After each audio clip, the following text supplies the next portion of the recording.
How would you tell people that? You personally, how would you decide? Well, interesting question. I don't know. I'd have to do some research on it.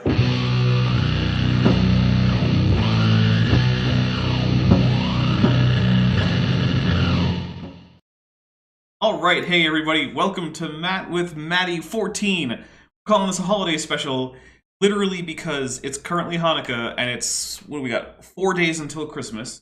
Now, I know some of you are going to say, Dapper, it's 5 days until Christmas because December 25th is Christmas Day. Yeah, well, guess what? Christian liturgical calendar has days starting at sundown. But Christmas starts at sundown on the 24th. Take that.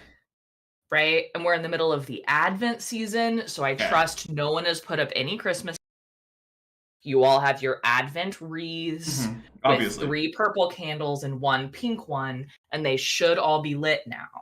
Wasn't there a middle white one? Yes, but don't you light that on Christmas Eve? Yeah, but it should still be there. Sorry, yes, that is there. That is present. Yeah. You can have your nativity scene with people on the way. Yeah. Right, you can do that. Also, Jesus probably shouldn't be there yet. No, definitely not. No, because that's Definitely Christmas. That's Christmas decoration. I actually looked up, why is, Kwanzaa on the 26th? And apparently it was, the answer was to make sure it didn't overlap with Christmas. I'm like, well, you failed that spectacularly, because every day of Kwanzaa is a day of Christmas. So, yeah! It starts on the 2nd and ends on the 8th. Oh, and there is Mothra. So we're going to take a quick drink for Mothra, even though we haven't announced the drink rules yet. Okay, and that actually... You know it's a Matt with Maddie when we open by talking about obscure Christian references that are not generally followed. Right. Getting off the rails immediately to not listen to Matt Powell. Look, the last thing I want to do most days of my life is listen to Matt Powell. So, it's true. Yeah. It's true. Yeah. But anyway, with enough of was there anything else but holiday? No, that was it. Just happy holidays, everybody. If you're celebrating Hanukkah right now, happy Hanukkah. If you're celebrating Christmas this year, then I will be waiting until Christmas to say Merry Christmas. But trust me, I will be saying it the entire 12 days. But then guess what? The Russians and other people who follow the old calendar then start celebrating Christmas after. So I'm probably going to say it for a month. Yeah. And it's going to be really annoying to a lot of people. Because it's going to be January 12th or something, and I'm going to be Merry Christmas. Everyone's going to... I don't care. Anyway, we're here to talk about Matt Powell, unfortunately. So let's get those drinking rules explained. Yeah, all right, that's guys. what makes this tolerable. Right, that is... It really is. If it were not for the alcohol, I couldn't do it. Well, first, what are we drinking?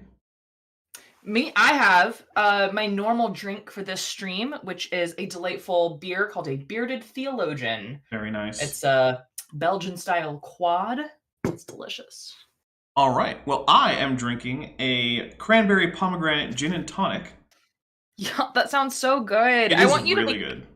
If we lived in the same state, Dapper, I would get you to make me cocktails. Oh yeah, I would do it too. I'm a decent mixologist. So this is, if you want to make this at home, what you do is you get about an ounce of cranberry pomegranate juice. I just got some Ocean Spray combo juice right there. Put that into 2 ounces of gin, put in a little squeeze of lime juice, and then just top with tonic to taste. And there you go. You got yourself a cranberry pomegranate gin and tonic. It is very festive tasting. It tastes like Christmas. You know, cranberry and pomegranate have a sort of sweet and tart sort of taste, but then the juniper berries bring in a lot of pine notes, so it's very Christmassy. And we have a super chat from Jake Nelson for $10 who says half in the bag from Kent with Bent 98, and AIG is a fallacious sack of phalluses. We'll drink for that, and we'll actually explain the drinking rules. All right, guys. So as you've already seen, there are 2 drinking rules that can come up somewhat randomly. One is that if you hear Mothra or Godzilla, we're going to take a drink for that. But also, there are a number of ways that the audience can trigger drinks, including, as we just saw, indicating that AIG is a bag of dicks somehow in the super chat, which you have to be careful with because you can't just type in AIG is a bag of dicks because YouTube will censor that. Not me, YouTube. Also, if you want to cause a drink trigger, You can, of course, if you're a channel member, send any super chat with any of the kaiju emojis, which include Godzilla, Mothra, and King Ghidorah. Also, if you're anyone, if you gift memberships to the channel, we will take a drink per membership, which means if you go with the 5 membership option, we will drink 5 times. It is the surest way to get us hammered pretty fast, because I've had that come in twice in a row, and then right there, like 10 drinks. Like, okay, here we go, guys. That happened on the last map with Maddie. Yeah, it can be rough, but you know what? It's less rough than listening to Matt Powell, because these are the drinking rules that actually refer to Matt Powell. If Matt says something that's just so stupid, we have to drink. We take a drink, which is kind of a lot. Yeah, it's most of what he says, probably. However, if he gets something that is actually factually accurate without it just being a quote from someone else, we'll take a drink. That very rarely happens. But we usually get it at least once a stream, because eventually we get generous. He'll say something stupid like, I'm Matt Powell. I'm like, yeah, that's true. Okay, we'll take a drink. We'll also take a drink if Matt Powell makes a joke that doesn't land. If Matt Powell tells a story that didn't happen, for example, if he confuses an argument he had with a shampoo bottle with an argument he had with a real person, yeah, we'll take a drink for that. We will also take a drink if Maddie or I can successfully predict Matt Powell's next point when it's not obvious what it's going to be. We will also take a drink if Matt Powell mentions the National Socialist German Workers' Party, their prominent members or activities, especially during the 1920s and 30s. We will also take a drink anytime Matt Powell mentions the Columbine shooting, or when he just decides to randomly switch topics out of the blue for no reason, such as when talking about, say, genetics and, say, common ancestry of mammals. He'll then just say, so trans people, because he loves to just randomly rant about trans people, because Matt Powell is an asshole. And I think that covers all the drinking rules for Matt with Maddie. I think so. That's 11. All right. Well, also, DM Wing for $10 sends a Godzilla Dapper Darwin mask, science nerds. Thank you very much. Have a Dapper Darwin mask to you too. Actually, something I said on Saturday is there was something that C.S. Lewis wrote that I really agree with, which was basically he complained that Darwin Day celebrations were boring, and it should involve. He said it should involve more bonfires and dancing, and I was like, yes, it should. Thank you, C.S. Lewis. He's like, yeah, I don't care about Darwin Day, but I would totally go have a drink around a bonfire and dance on Darwin Day just for fun. And I was like, yeah, we should make that a thing. Darwin Day bonfires, guys. Darwin Day bonfires. Yeah, Darwin Day 2023 bonfires. Do it up. If it wasn't going to be -1 degrees here tomorrow, -1 Fahrenheit here tomorrow, I want to make a fire. We've got a good fire pit in our backyard. We haven't used it yet this winter. Skeletor over 9,000, who's been a member for 2 months at the amniote level, says, it's my birthday, Godzilla. Also, AIG are a burrow of preapulid worms. Very nice. Also, happy birthday! Happy birthday. All right, guys. Unfortunately, though, I now have to press play on Matt Powell. So we didn't all come from a single-celled organism. Okay, so that was him saying that because mitochondrial Eve and Y chromosome Adam exist, that the most recent common ancestor, well, that humans didn't have an ancestor that was a single-celled organism, which is not what that means. Not what that means at all. No. Okay, but we complained about mitochondrial Eve. Yeah. All last time, so we've got to move on if we will ever finish this video. Look, the quick response is basically like, okay, if you and your cousins share a set of grandparents, that doesn't preclude you from having previous common ancestors with other people. Right. That doesn't mean you don't also have great-grandparents. Right, that's literally all it means. It's honestly kind of amazing that I have to say that, Matt Powell, but okay. Yeah. Massive genetic study reveals that 90% of Earth's animals appeared at the same time. Oh yeah, also, early happy solstice, that's tomorrow. Oh yeah. So if all animals appeared at the same time... Which it doesn't. Okay, so we're going to read... You guys can't really read it, but I'm going to read this. Massive genetic study reveals 99% of Earth's animals appeared at the same time. Now, we went over this last time. We're not going to spend a whole lot of time. This is just a little bit for context for what he goes over next. This was a study that said about 99% of the animals studied, most of which was mammals, had their mitochondrial Eve around 9-ish thousand years ago. Or maybe it was 10,000. So a much better headline here. So that's a bad headline, but that's a conversation about like why pop science drives us nuts, right? What a better headline would be is like majority of mammals have the same what's the word for how far back mitochondrial Eve is going to be? They have the same mitochondrial convergence time. There we go. Have the same mitochondrial convergence time. But that's... Which is weird. Yeah, which is weird and interesting. And I don't know why that would be. But I'm not a biologist. But also, anyway. Those species don't the existence of those species didn't start with their mitochondrial Eves. That's not how mitochondrial Eve works. Right. But Matt Powell saw the word Eve and assumed... Well, yeah. Also, I've been instructed to tell you that about our Darwinist genuflection. So last time, as our creationist on Saturday was complaining about the Darwin statue in the Museum of Natural History in London, Vishanti and I came up with a complex way to make sure that you bow and genuflect with a little DNA-type hand motion towards the statue. So do you do like this? You have to use both hands at the same time. They have to have a twisting motion to mimic the DNA. not a fishy. No, it's going to be twisty like a double helix. Look, at some point we're going to get Vishanti on camera, and she's just going to demonstrate for everybody. Yeah, I'm not exactly sure, but yeah, you have to do it anytime that you're up on that landing where the statue is. But also, anytime that his line of sight that goes down the middle of the hall crosses where you are, you have to turn and genuflect because that's how it works. Right.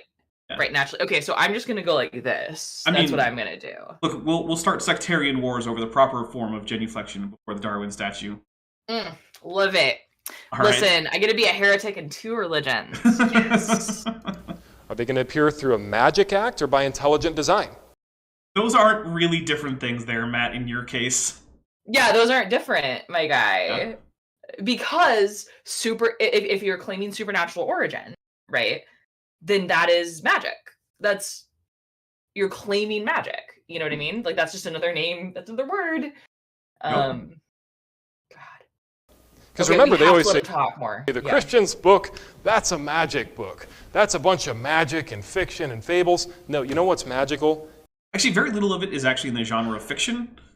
There are some arguments that some things are. Like, I've heard arguments that Judith and Tobit, which aren't in most Protestant Bibles, but they're in most everyone else's Bible, at least for Christians, might have actually been intentionally written as fiction rather than as like legend or historical narrative.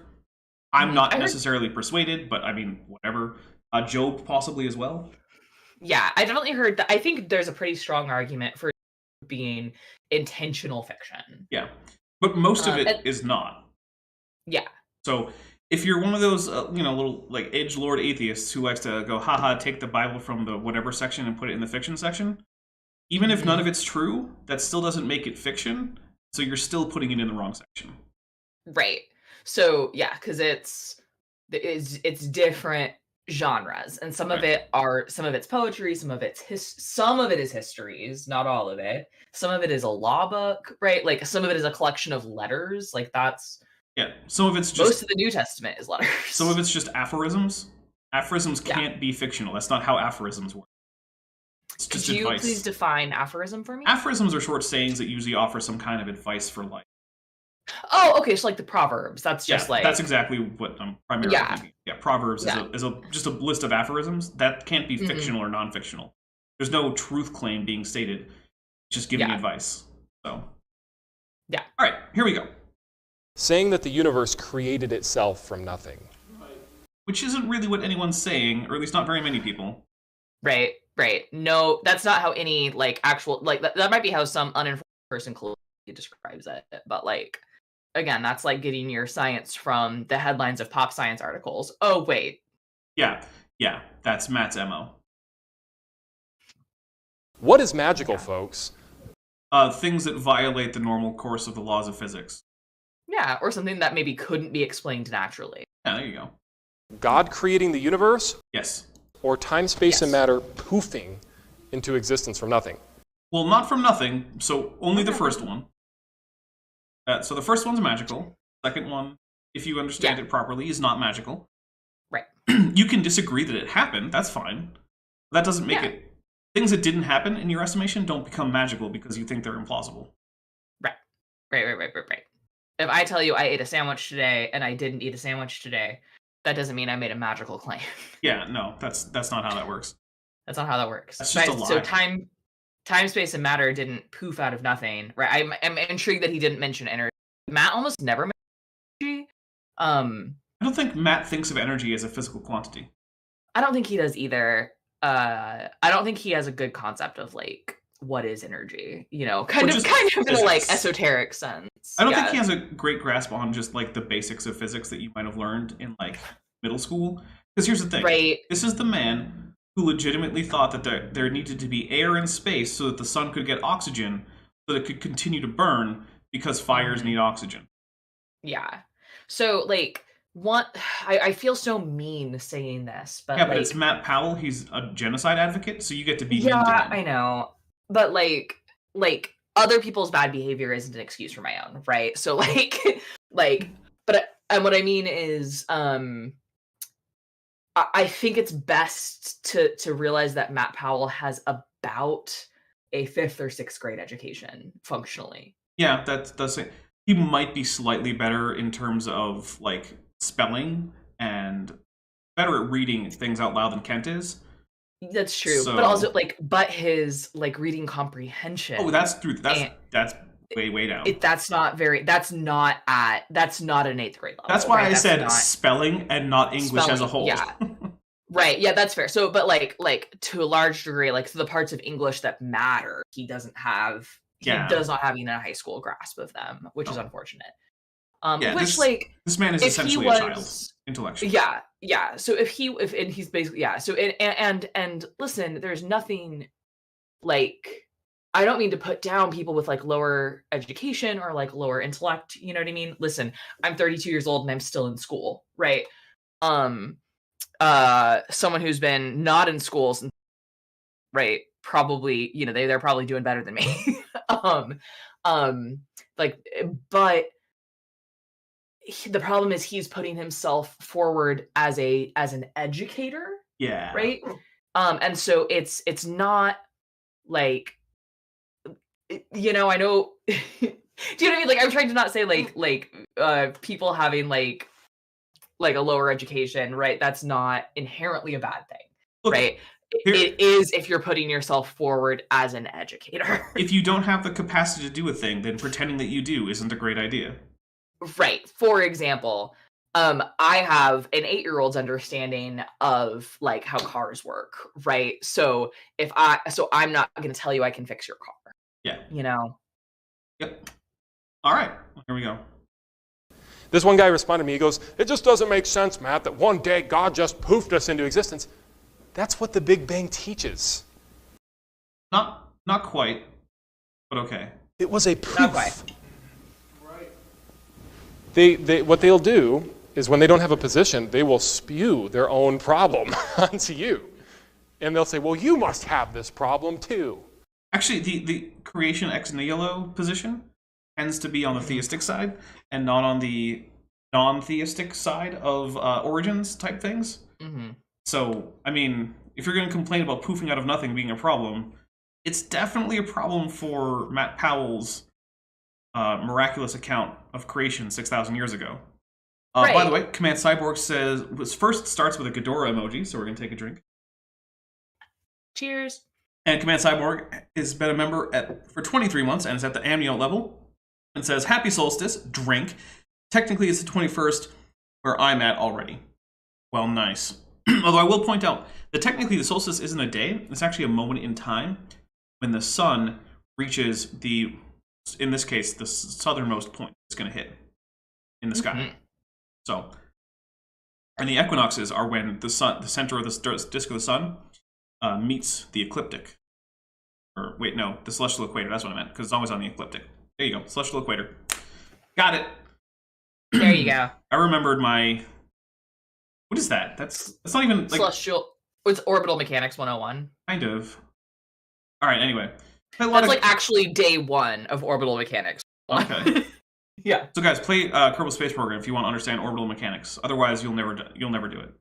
Oh no, or play the space program. Yeah. Or that's fun. Do that. That's a more fun thing than what I was gonna say. Yeah, what was that? What were you gonna say? Take classes? Yeah, I was gonna say take MIT's free 12002 class. Play Kerbal Space Program first, and then you'll be better equipped to understand the class.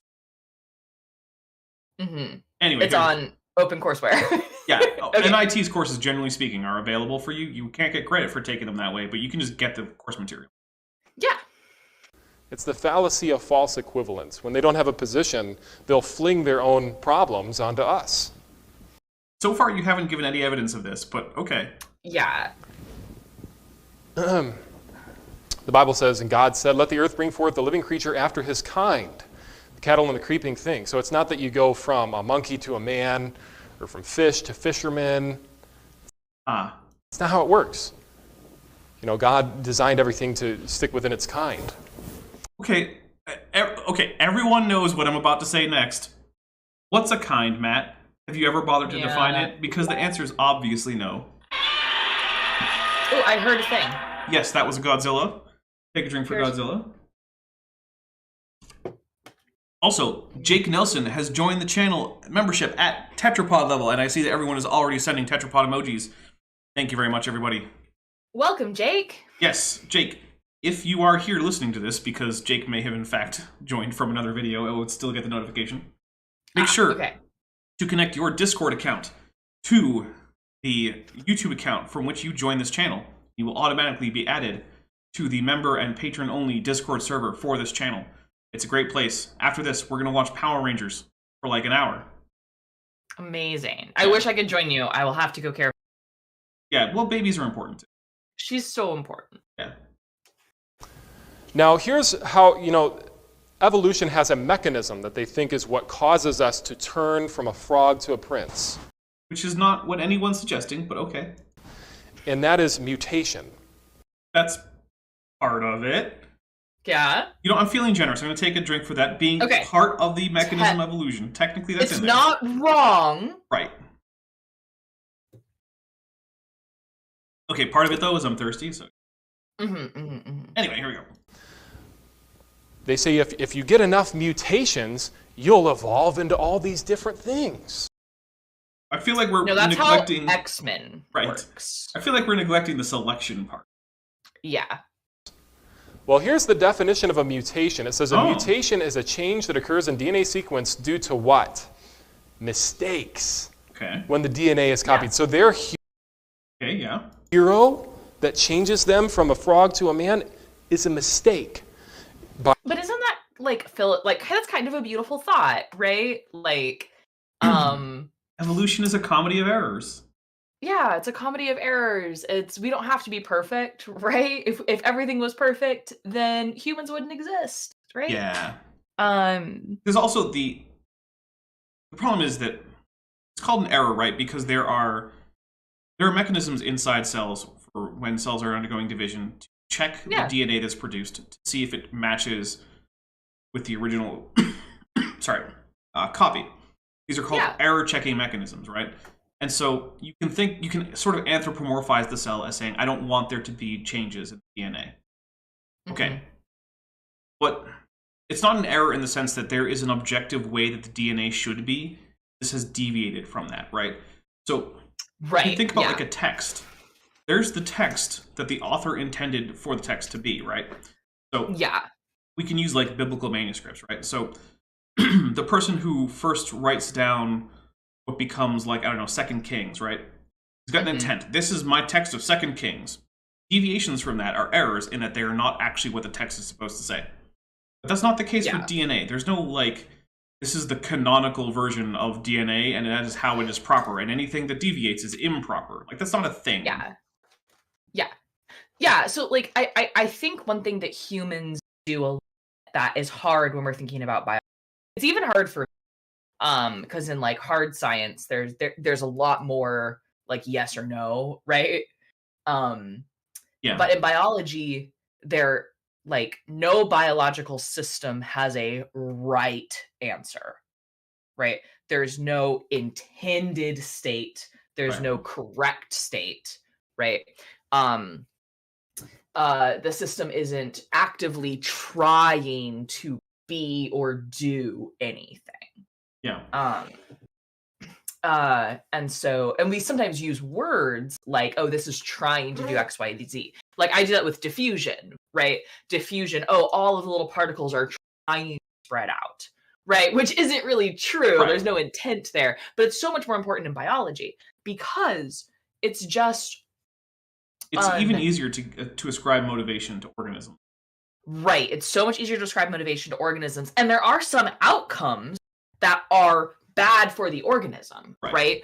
The wrong mutations in the wrong place, and the cells die, or they get cancer and the organism dies, right? So like there can be bad consequences for the organism for these mutations.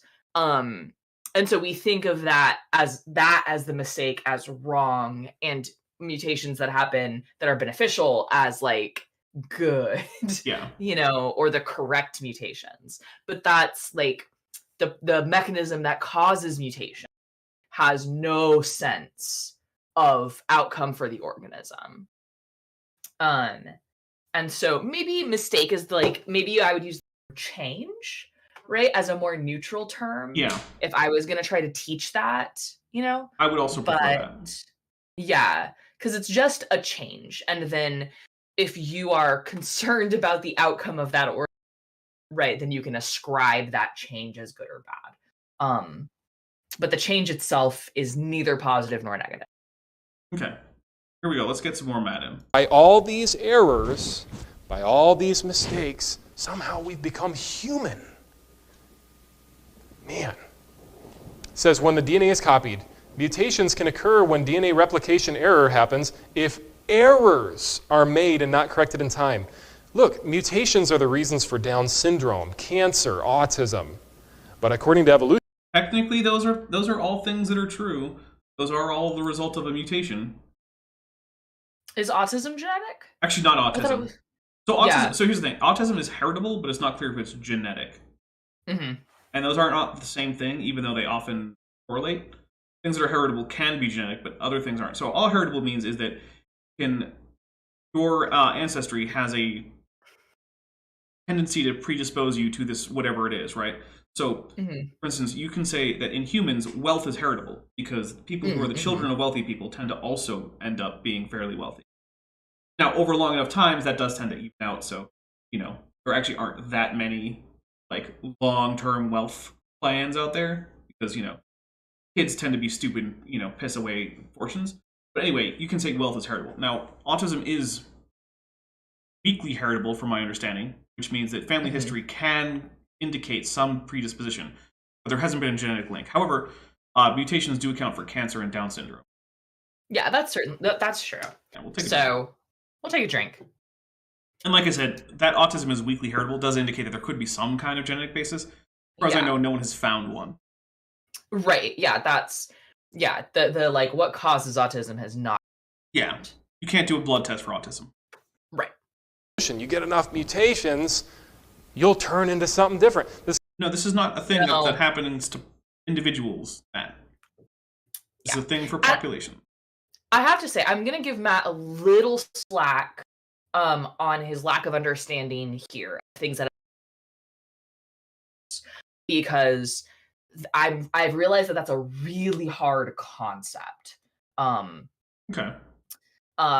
And the past 2 years have taught me that.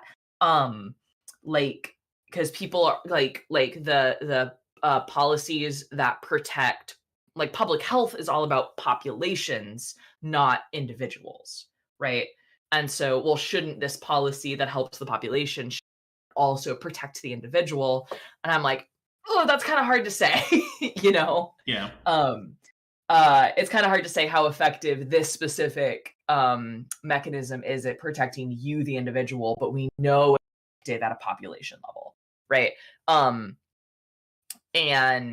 I don't know. I can't think of another example off the top of my head because that one's really in the forefront of my mind. But But I think a lot of people who don't work in biology or don't work in actually biology in particular, don't work in fields that like deal with populations and individuals, you know, that's separating those two things can be very hard. So I still think he has a 5th or 6th grade. Yeah, see, I'm less willing to cut him slack because he's purporting to be an educator on this topic. So once you present yourself as I'm the expert, I get to judge you very harshly for when you make basic mistakes. Even if they're mistakes that lay people normally would make. That's fair. That's totally fair. By the way, Goopdo3 for $2 says, love hearing cancer and autism in the same list. Yeah. Yeah. Because let's be clear. Autism is like, that falls under, right? Oh, you just cut out there. You might have to repeat. Oh, I'm sorry. I said, let's be clear. Like, autism falls under the category of neurodivergence or neurodiversity. Nice. Thinking of it as a disorder or a disease is pretty old school, right? That's not really how we think about it. By the way, Erachamian has just gifted 10 Dapper Dinosaur memberships. So, oh, good God! So let's see. Well, first we're gonna say who got the memberships. Okay. So real quick, we got let's see, Ian Debunked, Snorefoot, Vesta Freya, Jarrett Tilford, Colin Dietrich, 3Can Sam, Sandino Flores, and I think that actually sums it up. And DM Wing, of course, sends like 10 drink emojis. My goodness. Okay. I say press play and we do the 10 drinks. Okay. All right. This guy asked me, Matt, what do you think would happen if a monkey got a bunch of mutations? You think it'd turn it into a human? If a monkey has a bunch of mutations, it's going to get Down syndrome. It's going to get cancer. It will die. Mutations cause death. That's gross. I got to 4, but I just had to say that's really gross. That's really gross. I got to 5. That's really gross. The devil would love nothing more than to get you to think that something that is negative is going to help you. And that's what Satan has done is, oh, you have enough mutations. It makes us better. Look, this is proof that the devil himself exists. People say, you believe in the devil? You better believe I do. Because I'm sorry. What? So people saying that, no, I don't. So people saying that mutations are part of the mechanism of evolution proves that Satan exists. Because mutations are always bad, according to Matt. And because he doesn't know the difference between somatic and germline mutations, apparently. Yeah. Also, Satan wants you to think that bad things are good. Therefore, mutations being seen as part of evolution means that the devil's real. Because if there was no devil, then no one would ever confuse good things for bad things, or vice versa. Apparently, I think what's happening. I'd also like to point out that, like, in stories, like, what the devil tempts someone with is not always a bad thing, right? Like, if you just use the temptation of Jesus, right, he tempts him with food. Yeah, food's not normally considered bad. Food isn't bad. The problem is that, like, he was fast, right, in that story. Listen, I have a whole rant about modern conception of Satan and how that like doesn't fit with like stories of the Bible. You can see how that character evolves over time, but today is not that day. I will just quote. Oh, I'll quote. No, that's almost C.S. Lewis. C.S. Lewis almost says he doesn't think the devil's real. And then he also writes the Screw Tape letters. Right? I like that. Yeah. But there's a C.S. Lewis quote that's like, if humans could actually see themselves for what they could fully be, we would either like worship them as angels or fear them as devils or something like that. That sounds like something he would say. Yeah. I forget what book that's in. Yes, and all through the chat, we're pointing out all the wonderful mutations that have given us delicious produce. Like, oh, yeah! Thanks, Satan, for all the strawberries and bananas. Well, Satan did give us fruit. That's true. That was the first thing he did, apparently. He does like to tempt us with fruit. Yeah, so thank you, Satan, for all the fruit. Tomorrow is solstice. My goodness. All right, here we go. He deceived you into believing in pond scum to people evolution. Oh. The goo to you, the zoo to you, fish to fishermen. All the fun puns. I actually like all those. The fun. Yeah. The fact I just that don't people like could argument from rhyming. Yeah, but they're still fun rhymes. They are fun rhymes. Okay, rhyming's fun. That's what I've learned today. be so tricked and so manipulated is proof that only Satan himself can do something that harmful to somebody, to convince them there's no God. They say, well, Matt, why do you have all these problems with the atheists? Why do you preach so much against them? And why do you try to help win them over to Jesus Christ? Well, because maybe they lead the world and Is that what you're doing? It's what he thinks he's doing. Is that what he's doing? Does he think he's doing? He probably thinks he's He definitely thinks that he's winning over the hearts and minds of atheists the world over. The world over. Yeah. Okay. With his childish, and I mean that quite literally, with his childish understanding of almost everything. Yeah. He does think that. lead the world in school shootings. That's going to be a citation needed for atheists leading the world in school. Yeah. You know, I'm going to take a drink for all of the things that atheists lead the world in that they absolutely don't. Needing. Yeah. Okay, what's Sorry, next? citation needed. Yeah. There we go. What's the next one? Suicide. That's also going to be a citation needed. Yeah. Alcohol abuse and citation needed on that one. Citation needed. Yeah. I know some people who have some alcohol abuse problems or have had them. It does not correlate strongly with religion. This is my concern, is that does Matt think that if someone is suicidal, then they are not Christian? I don't know.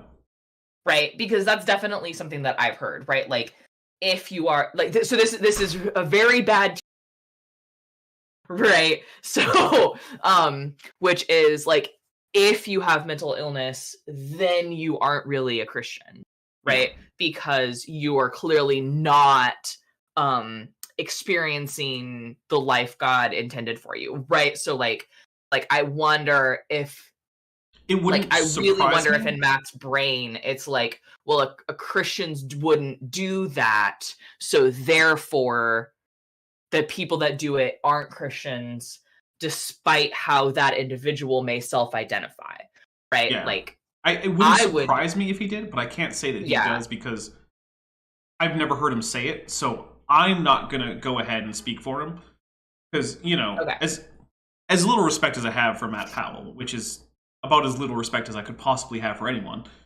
I still don't want to misrepresent him because then that's just me acting like Matt Powell. That's totally true. I spend too much time trying to understand what he thinks and why, right? Yeah, for all of these videos, right? I wonder about it. Time and effort. So I wonder about that. Or maybe somebody told him that and he just believed them and didn't cite it, didn't look it up. By the way, sorry. Dan Beat asked if that counts for Columbine. I'm going to say no because he didn't directly reference Columbine. Listen, I'm going to drink a second time for citation needed. There was I drank for each one. Oh my gosh, I'm behind then. Hold on. Yeah. See what else we got from now him. I'm good. drug abuse. Yeah, again, that's just another big old citation. Right. So, like, by the way, the first statistics that comes to my mind is, like, but what about, like, okay, LGBTQ youth suicide is the highest. It does, like, positively correlate with high religiosity in the U.S. at least, right? Yeah. Yeah, if you're LGBTQ and a kid and you're from a more religious background, you have a higher chance of self-harming. Yeah. And I'm sorry, I don't actually have a specific citation for that. I just I mean, if you get one, I can put it in the description. Okay, yeah. Okay. I'm going to get a citation because I'm not going to be hypocritical. All right. While you work on that, we're going to hear more from him. They lead the world in those things, and they only make up 3 to 5% of the population. Okay, so hold on. First, it's they lead the world, which I take to be a per capita statistic, right? But now he's just saying, apparently, the highest, just flat and gross number of mass shooters are atheists, of suicides are atheists. of drug abusers are atheists and of alcohol abusers are atheists. That would Yeah. require basically every atheist to be a doped up alcoholic gunman. Like every single Yeah. one of them. Like, not that's an exaggeration, but it would have to be like a huge proportion. Like the average atheist would have to be at least one of those things, and I don't think that's the case. That's going to be a whole other big citation needed, and I'm going to take another drink for that one. So this 3 to 5% of the population leads the world in suicide, drug abuse, alcohol abuse, suicide. They say, well, Matt, I think he said suicide twice. you're living in a fantasy if you're a Christian.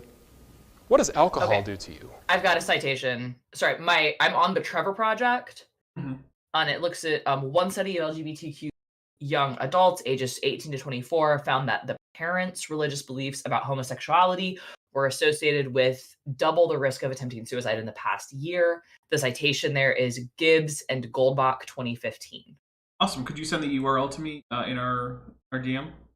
Do you want me the URL to the Trevor Project site? Just whatever site you got that citation from is fine. I'll just add it. Okay, cool. I probably won't add it at least until the break. So, but that's coming up. All right, awesome. Thank you.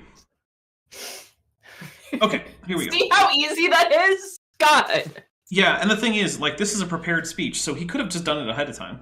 Yeah, that took me less than a minute. Mm-hmm. Puts you in a fantasy. Alcohol puts you in a fantasy. No.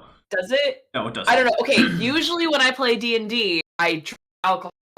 But it's the D&D that's putting you in the fantasy. It's the D&D that puts me in a fantasy. You're right, not every... Right, because here's the thing. You can drink and then not be in a fantasy, or you can be in a fantasy and then also start drinking. So what alcohol actually tends to do, at least mentally, is it lowers your inhibitions as well as lowering your reaction time and decreasing your sense of balance, which is connected to all those things because it's a neuroinhibitor, right? It slows down the rate at which your neurons can transmit signals. Yeah, I will say this. Listen, all respect if anybody like chooses not to drink, please, like especially when I was pregnant, right? I played, I did like 9 Matt with Maddie's while pregnant, while I was just drinking water, right? So if you choose to not drink alcohol, absolutely no problem. The majority of Matt with Maddie's. Maddie's. Yeah, please play along with us with your water, or like make yourself a nice Arnold Palmer and a little Arnie Park, right? Yeah. Make yourself a nice one of those. Right, that sounds delicious right now. So if you're choosing not to drink, absolutely no problem. I feel like Matt Powell might be a better person if somebody just gave him some whiskey. Right? I don't know, he strikes me as an angry drunk. Oh, he might be an angry drunk. I just feel like homeboy needs to mellow out. Yeah, right? he needs something in his life that he has fun with, because as near as I can tell, this man is like orally opposed to having fun. Right, yeah. Like, please just like get a hobby, man. Like, get a hobby. I don't know, man, like get a punching bag, get like take an art class. Dude, I would fund you taking an art class. I know I said I will still fund him taking a communications class, and I will. I so will. Learn to spin pottery, Matt. Learn to spin pottery. Yeah. Oh, dude, take a pottery class. Take a pottery class with your right? Yeah. Do that.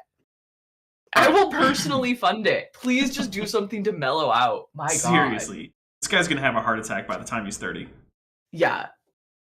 Drugs. Oh, you must be living in a fantasy, Matt. Believe in that Bible. Yeah, most drugs don't do that either. Some do. Well, and again, I have a weird pro-drug stance, right? Like, I had really severe chronic pain for like 8 years. Luckily, for about the last year and a half, I've been feeling really good. And so fingers crossed that we just keep with that, right? But like my whole 20s I was in excruciating pain all the time. Thank God for medical marijuana, right? Because medical marijuana let me stop taking prescription narcotics. Yeah, those are worse. By a lot. That's so much worse. Yeah. So like, dude, a little bit of marijuana might also help you out. I'm just saying. Honestly, tell you what, Matt. Yeah. Come to Arizona and like we'll take an edible or something. And then we can talk about why maybe genocide isn't the right thing to advocate for. Well, after it hits. After it hits, genocide's real bad. Yeah. Also, please, I'm so concerned for the safety of this child because he lives at Diamond. Yeah, his kid living there is not great. That's not great, buddy. Yeah, like as Lubelar says, I took up axe throwing in my local axe throwing league. It's awesome and fun. Yeah, Matt, toss axes at targets, not people. At targets, not people. Join an adult kickball league, right?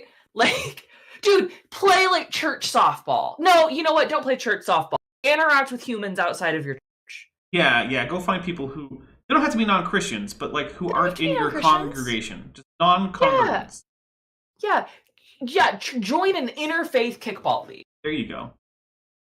You're in a fantasy if you're doing drugs. If your demographic leads the world in drug abuse, your demographic is living in a fantasy. I'm Googling it. That doesn't follow. Continue. Yeah. Discuss amongst yourselves. Suicide. Do they think they'll be able to escape this reality? If I just take my own life. Talk about hopeless. They're like, well, I have so many problems with the Bible because, God flooded the world and God has allowed death to happen. And I know that if God existed, that he wouldn't allow this death. I like how Matt, his whole attitude is like, people think the problem of evil is a significant thing. It's like, yeah, Matt, they do. Do you have a theodicy that you would like to share? No? Okay, well then maybe stop pretending that that's not a thing that people are concerned about. Not everyone's concerned about it, but like, my goodness. Yeah. Well, the Bible tells us that those of us who are saved are going to go to heaven. So really there is no such thing as death to us. There's just a transition from this flesh to glory. But it happens when you die, Matt. For them, what hope do they have? If there's an explosion and we're all rearranged pond scum, what hope do we have?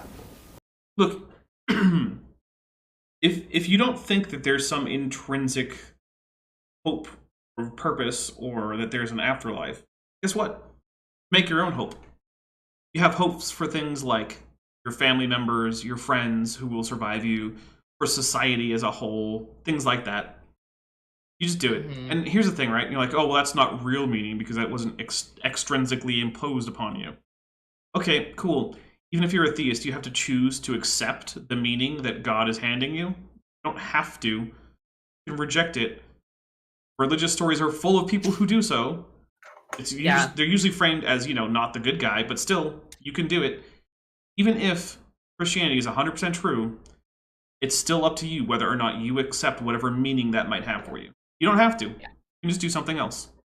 I'd also like to point out that there's total sects of Christianity that are okay, so a thing I remember actually being taught at some youth event when I was in middle school, right, was the phrase, the only reason you don't die the minute you're baptized is so that you can convert other people to Christianity, right?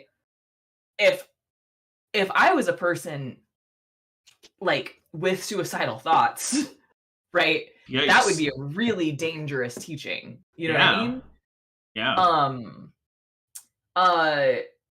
I can't do proper finding stats of religious affiliation, prevalence of drug and alcohol abuse.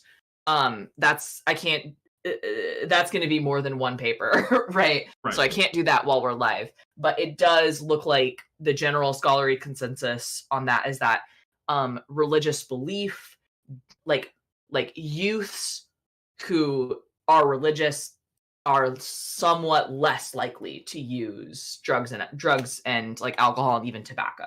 Well, it's going to have to be a lot less likely in order for atheists to lead in gross numbers, not per capita, right? But to be the highest portion of all those things. Exactly, and I'd actually be really interested to see in the study I'd be really interested in would be people who were religious in their teens, who are now in their 30s. Okay, and are no longer religious. Right. That's actually what I'd be in. Right. Or if that if the protection carries on throughout your life, right? Because that would be interesting. Yeah.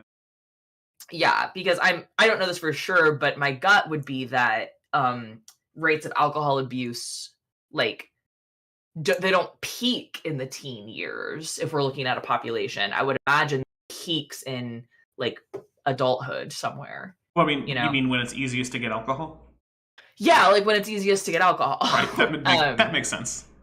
I wouldn't be surprised if it was like, I mean, and this is me talking out my ass, I wouldn't be surprised if it was maybe late 20s, because before that, like, because, right, your brain fully develops at, like, 26, it's done developing, and so, like, impulse control is a really big problem in your early 20s, but and still have access to so anyway, that's a study that would be interesting, but now I'm more interested in that than listening to Matt Powell. So we should listen to Matt Powell. All right, here we go. There was no hope in Christianity. Oh, so you found it in atheism? Oh, but the holy wars, Matt, the holy wars are so bad. Did you? That's going to count as a just random switch in conversation. This is a conversation you have with this shampoo. Yeah, that too. By the way, is his argument going to be that the Crusades weren't bad? It might be. You see how much... If it is, then we get to take a drink for a prediction. True. Damage religion has caused. Look, over 110 million people have died under atheistic communism. Oh, apparently it's just going to be too Kokwe. His literal answer is, oh, so Christianity's bad for having killed people. Well, other things have killed people too. Okay, but that doesn't really fix it. That doesn't fix it, yeah. Like, you can't say, oh, hey, the Turkish Armenian genocide was not bad because there have been other genocides. Like, that's not how it works. Yeah, that's not how that works. That's more than the Holy Wars. Okay, but also there were a whole lot more people around to die. So yeah, when you scale it back in terms of population, I'm less confident that it is actually all that much worse. Yeah, and again, that's not what, like, okay, all genocide is bad, cool. Like, let's talk about, like, religiously motivated genocide is bad, and that's part of the history of Christianity. And I think, like, if you're going to have a realistic approach, like, if you're going to, like, if you're going to be a Christian in modern times, I think, like, wrestling with the sometimes not so very Christ-like pieces of Christian history, right? Yeah. Is something that you've got to, like, reconcile with, and that's, I think, that's some like deep contemplation, and that's what maybe some study and some, like, self-reflection. And that's a real issue, but I feel like that's not what we're getting from Matt here. That's right? That's not Matt's cup of tea. Matt doesn't self-reflect. No. Scary. 110 million people have died under atheistic communism. Wherefore, as by one man sin entered into the world, and death by sin. And so... Okay, so we're just abandoning that topic again. That counts as a whiplash topic change. Yeah. Death passed upon all men. Yeah, anytime he goes to quoting King James, I'm just like, oh God, I've got to switch. For that all have sinned. Okay. How much longer do we got, Pastor? Okay, we're going to wrap this up pretty quick. So, when you're talking to a skeptic, they're going to ask you, what's your evidence for young earth creation? Because you know what, I would. Oh, well, if I was speaking to someone who is in a high demand religion, right, and they were trying to convince me of the truth of their high demand religion, like, young earth creationism is not where I would start. Okay, fair. Now, if I was trying to get someone to see flaws in their, right, I might start with some of these things. Like, I think sometimes some of the science things are good places to start, because, in my opinion, like the existence of short period comets, right, is kind of less of a closely held belief than like their theology, right. And so, like, so it is, I think people tend to be less emotionally attached, right, to, well, that's not actually really a thing, you know? And what I think that does is that might plant a little seed of doubt, right? Just a little scratch on the surface, you know? And you can be kind about it. You don't have to be a jerk about it. And or like, this is, listen, my old Navy chaplain, that he and I had some lovely coffee conversations. And he had some questions about young Earth creationism. And I think the phrase I used was, if you're going to believe that, you need to ignore a lot of good science. Yeah. You know? Was he a young Earth creationist?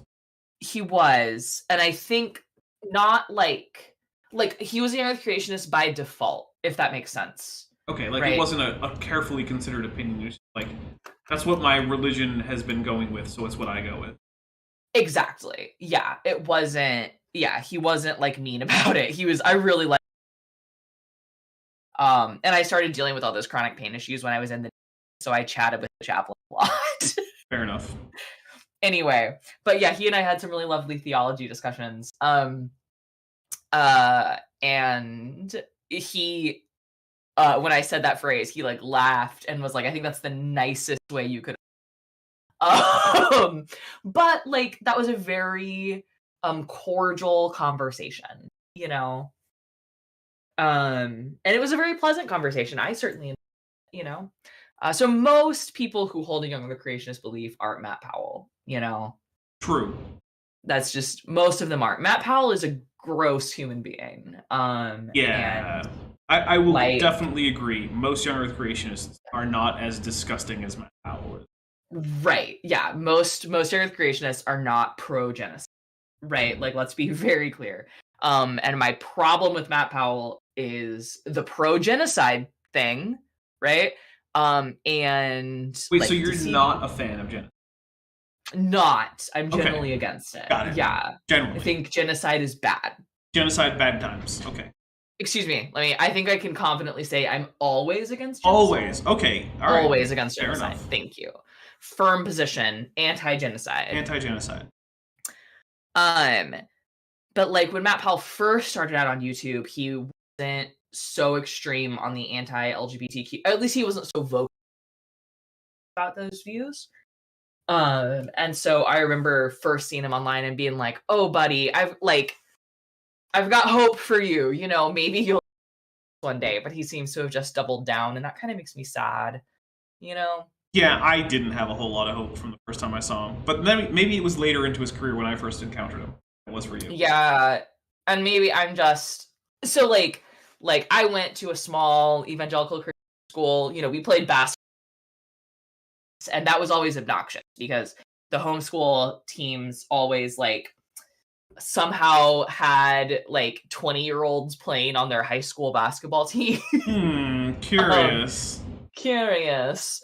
And so that was always really obnoxious, but like, and so like, we at my pretty conservative evangelical Christian high school viewed the homeschool kids as like the extremists, you know? Okay.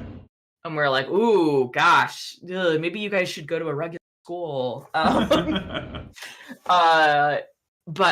so like, there was that heartstring tugged sometimes because when I first heard Matt online, he was like 22 or 23, I think.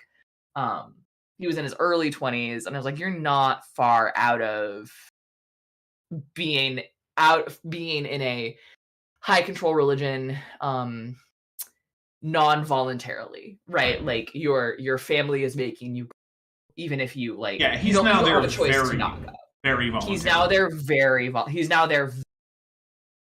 Yeah. All right, well, guys, I think we're going to take a quick break, and then we're going to get more Matt Powell in. So, in the meantime, stick with us. We're going to give a little intermission video here, and then when we come back, I'll have a fresh drink. I presume Maddie will probably have a fresh drink. All right, and then we will continue on with that. So, in the meantime, enjoy the musical stylings of Beethoven.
Alright guys, welcome back.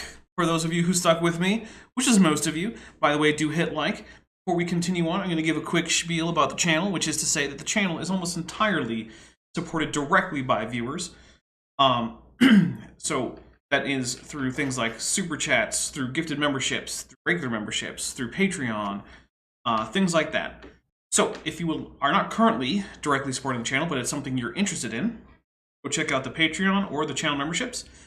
It starts as low as $1 a month on Patreon, or even about $11 a year if you go and do the annual subscription, where you get a 12% discount, I think. It starts at $1.99 on YouTube. Either way, you get access to early access videos months in advance.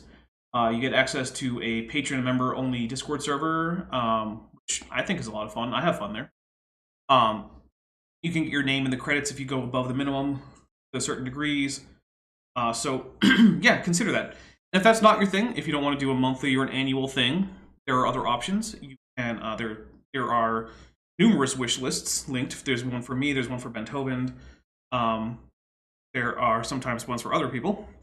Also, Celestial Anomaly. There you go. Who's been a member for 3 months and is at the tetrapod level, says hi with a heart emoji. Hello, Celestial Anomaly. There you go. I can say it. Celestial Anomaly. I'm never going to be able to say it right the first time. Never going to happen. Anyway, yeah, and if none of that's right for you, please... Oh, also there's a merch store. Check that out. And if none of that's right for you, hit like, share these videos in places where you think people will enjoy them, and subscribe and comment. All that stuff helps with the algorithm. Helps the channel grow. And anyway... Hey, wait, don't press play. Here's the thing. I thought of a really good garnish for your drink. I did too, I just couldn't get it before I made the drink, but what's your idea? I was gonna say soak some cranberries in the gin you're... Yeah, that would be good.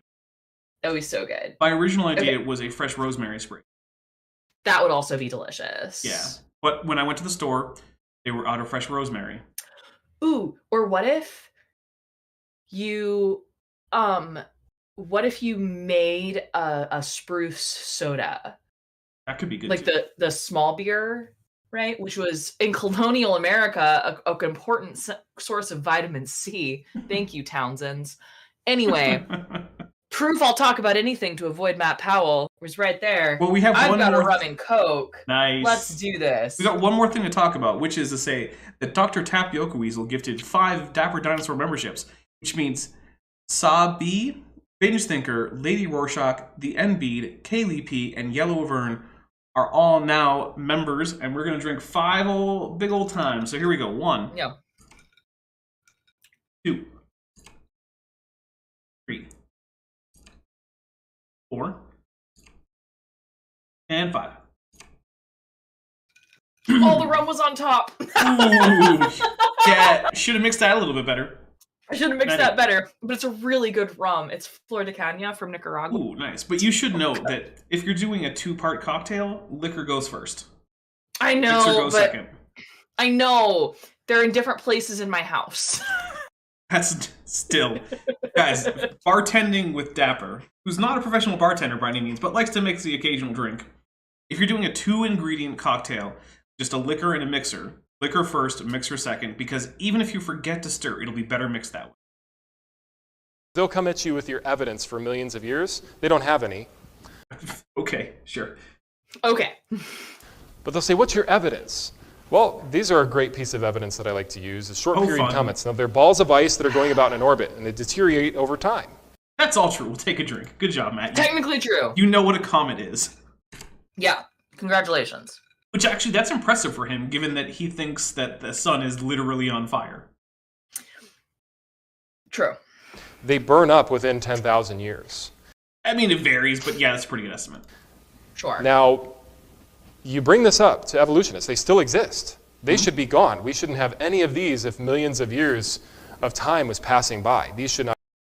Okay, so if anything still exists that doesn't last as long as the universe, therefore the universe can't be that old, I feel like McDonald's exists. Yep. We've never seen a McDonald's building last more than 100 years. Therefore, the universe can't be more than 100 years old. I mean, even more extreme, Matt himself is something that's probably not going to last more than 100 years. So I guess the universe can't be more than 100 years old or so. Except, well, okay, wait. What if there's a way for new McDonald's buildings or new humans to come into existence? Interesting. What? But I do realize that a lot of young Earth creationists view the universe as very static, right? Yeah, like which it's not. Everything was made, right? So everything that was ever going to exist existed and then deteriorates, right? But no. Comets, comets exist, new ones can be made, and there's a bunch out in the Oort cloud. Yep, and the Kuiper Belt. And the Kuiper Belt, and they can get pulled in and turned into short. Yep, there's this thing called long period comets. Mm-hmm. They can become short period comets. Mm-hmm. Yep. Not even exist. Well, if you ask an evolutionist, how do you account for this? They'll say that it's through this Oort cloud. Okay. Now Google. Okay. Is there any evidence that the Oort cloud exists? Because the Oort cloud. He's such a weird Googler. He has like the worst Google imaginable. But okay. Yeah. Supposedly gives us new comets in space. If you Google, is there any evidence for it? The answer is there is no evidence. No, the answer I'm going to Google it right now. Yeah, let's I'm going to Google it right now. I'm going to Google, is there any evidence for the Oort? Is there any evidence for the Oort cloud? Indeed. So the answer that comes up from New Scientist is indeed the need for a source for long period comets, bodies that pass us less than once every 200 years, is the only evidence we have for an Oort cloud's existence, and that is circumstantial to say the least, and that's from May of 2016. But, there are other ones which say there is what one could call indirect observational evidence of the Oort clouds. It has been known since 1932. Let's see. Okay, I'm going to NASA. NASA says the Oort cloud. Okay, that's what it is. You know what is really depressing? AIG comes up before NASA on it. Oh no, right after NASA.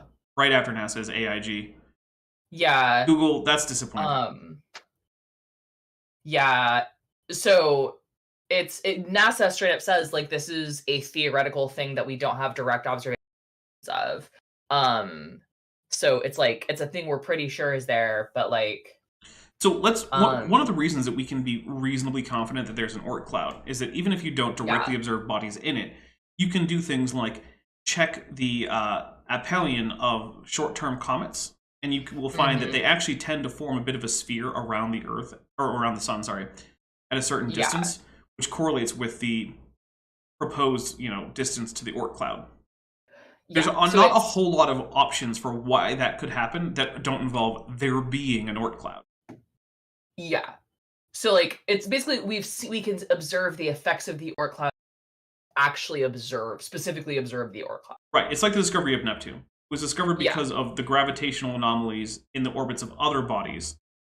Like, okay, well, if this is a real thing, right? If there is a new planet that's disrupting things, we should be able to point our telescopes at a particular location and see Neptune. And they did. The difference here is that the Oort cloud objects are much more distant than Neptune and much smaller and therefore less bright.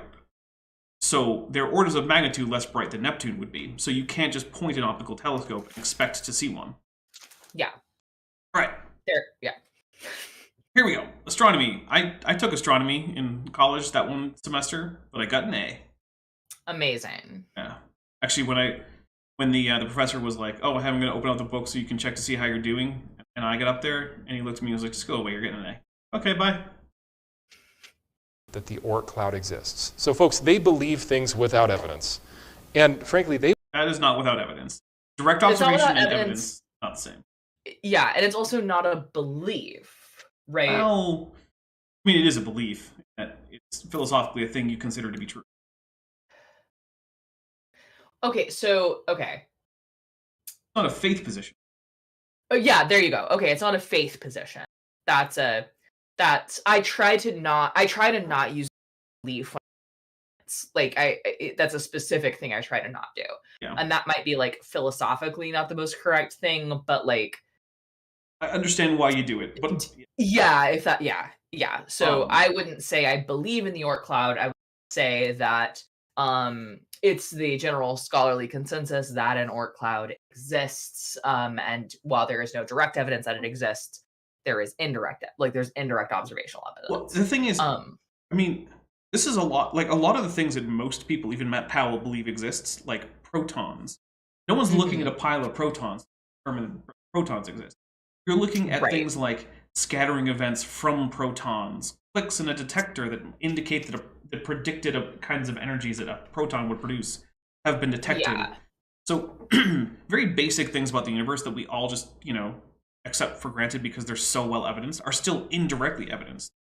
Yeah, absolutely. Absolutely. Yeah. So like observation in science does not mean a human being has looked at it.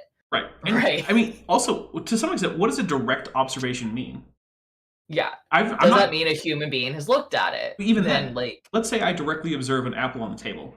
I'm not actually seeing the apple. I'm seeing photons that are hitting my retina that my brain is now interpreting as an apple. Yeah. That's a whole lot of indirectness when you come down and think about it. Yeah.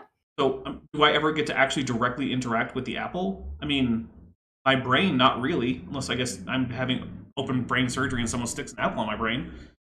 Yeah, yeah. It's not recommended, by the way. I'm not a doctor, but pretty sure your doctor would tell you not to have direct brain to apple contact.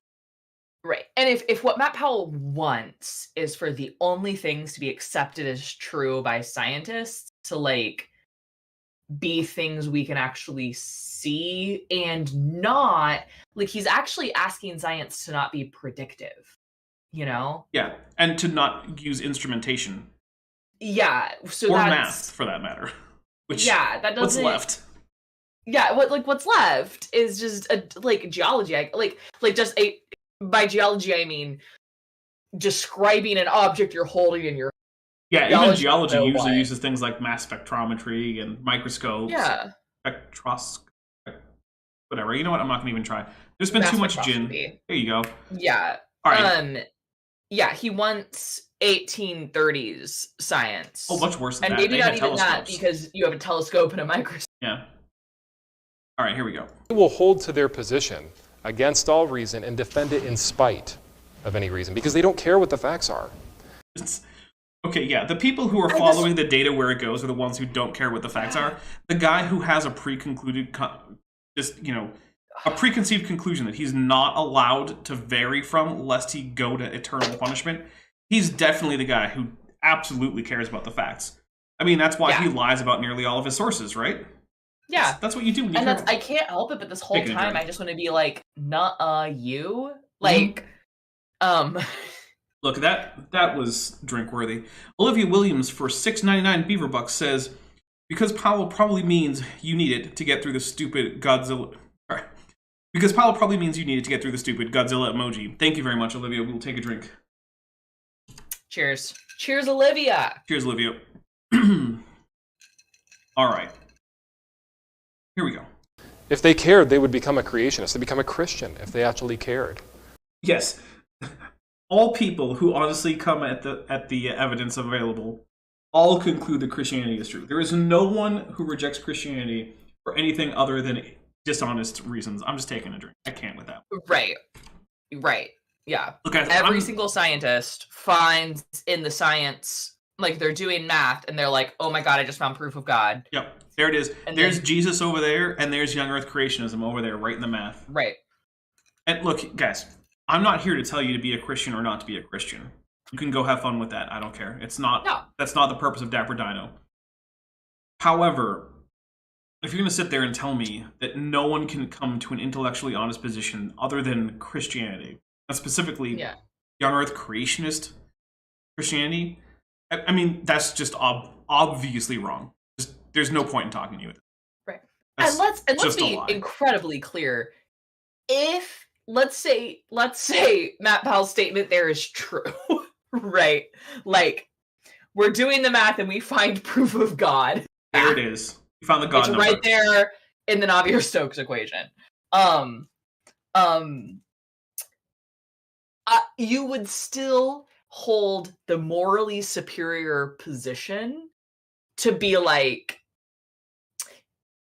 Okay, yeah, but joining your Matt Powell's church and Matt Powell's faith, right, requires you to be genocidal. It's like, I'm not going to do that. Yeah, right? pass. Like, hard pass. Yeah. That's still the morally superior.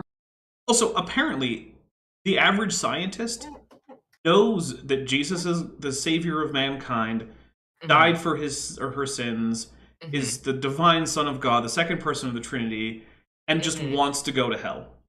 Yeah, absolutely. That's the average scientist, apparently, according to Matt Powell. Yeah. That strikes me as not true. By the way, don't you love, like, again, so many of Matt Powell's arguments get so silly when you remember that other faiths exist. Right? There are non-Christian religions that exist. There are religions that are Christian that Matt Powell thinks are dumb. They exist too. Yeah, again, like, in Matt Powell's worldview, I'm a full, but like, I'm fully okay with that. Yeah, right? And there is no circumstance that I can imagine being seen as an outgroup by Matt Powell would bother me. Right. Yeah. For decades, scientists have theorized that beyond the edge of the solar system there lies a massive cloud of icy planetesimals known as the Oort cloud. This cloud is believed to be where comets originate from. However, no evidence has provided to conclude that the Oort cloud exists. No direct evidence. There is, in fact, no direct evidence. Yeah, there's evidence, but like, there's not. It's astronomy, so. Oh, you just cut out again. Sorry. I said it's astronomy, so what they mean by no evidence is. But yeah, we haven't had a direct observation of the thing in a telescope. Yeah, exactly. That's what they mean. But there's evidence. Like it helps some math. But it's. Here's the other thing. Even if we say we don't have an explanation as to where short period comets have come from. Yeah.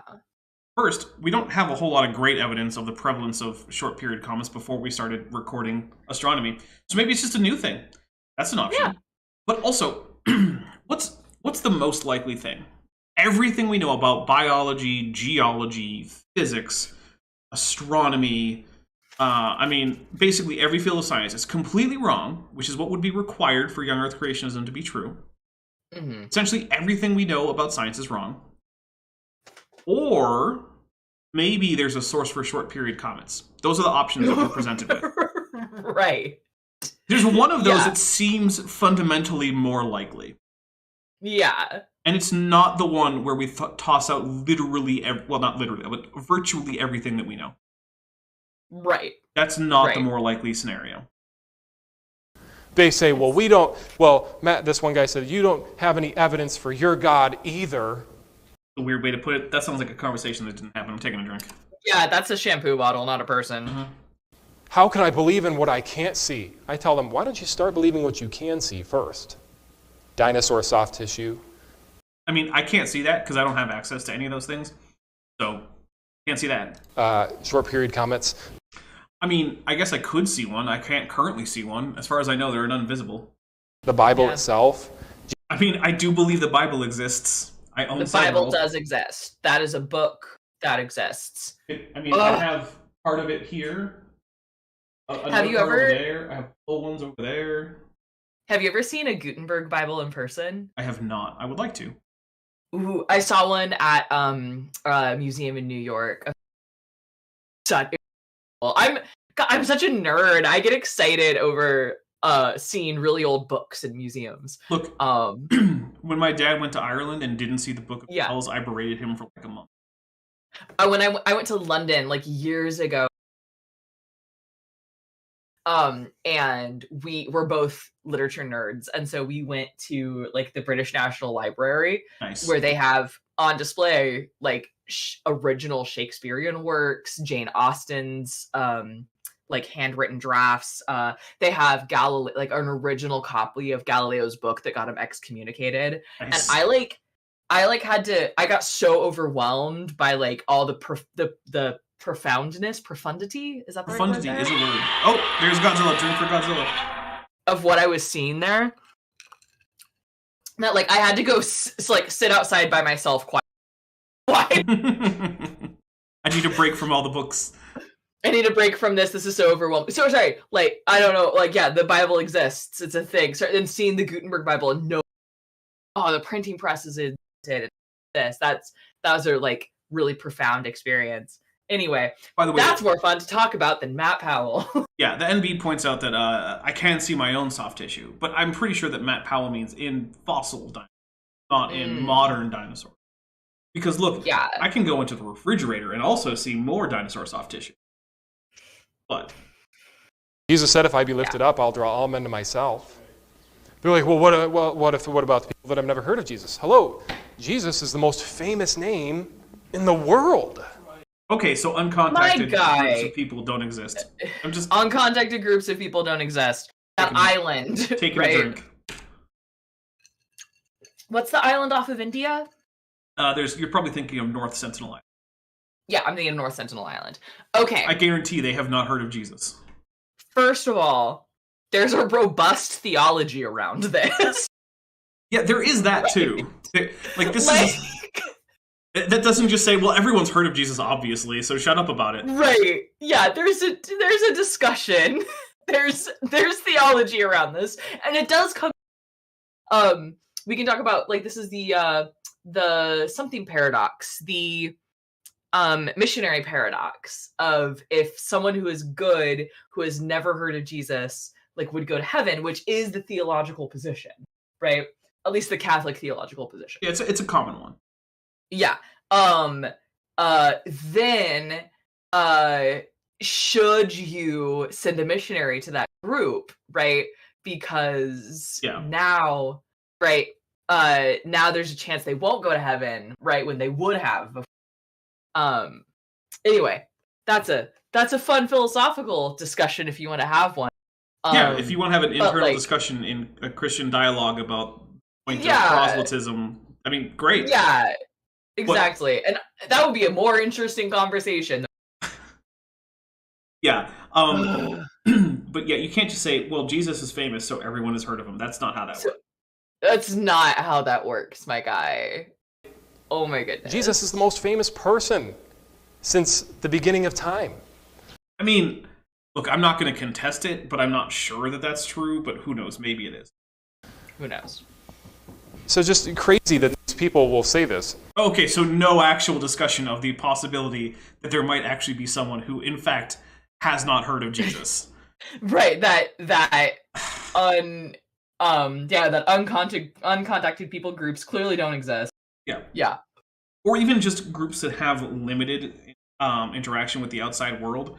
Like, my guess is that the people who are living like semi-nomadic lives in like the steppes of Mongolia, they probably haven't heard of Jesus in a way that matters in terms of like knowing about the truth claims of Christianity. So, yeah. Anyway, here we go. Pluto and Saturn, obviously you don't have time to get into all that, but you know, Saturn's rings are dispersing right now as we speak. Well, if we rewind the clock, how far can that go? Like a few million years. Not very far. This is all proof that the galaxy was created recently. So this is really okay, that's a really cool. Oh my goodness. This is proof the galaxy was created recently.